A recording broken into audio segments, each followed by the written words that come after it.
आ गया अपने hit machine trending star Khesari Lal Yadav का पहला छठ गीत का पोस्टर रिलीज कर दिया गया, जिस गाने का नाम रखा गया है बिहारी पिया।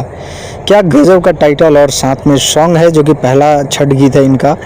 इस गाने को अपने हिट मशीन खेसारी लाल यादव गाए हैं इस गाने को। और इस गाने की लिरिक्स की बात करें तो विशाल भारती का लिरिक्स है, म्यूजिक विक्की बॉक्स का है।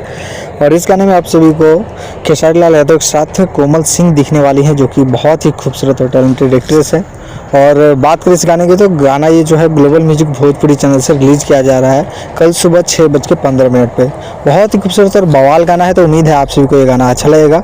तो इस गाने को जरूर सुनिएगा। तब तक के लिए इतना ही, मिलते हैं किसी और नए अपडेट के साथ। तब तक के लिए बाय, जय हिंद, जय भोजपुरी।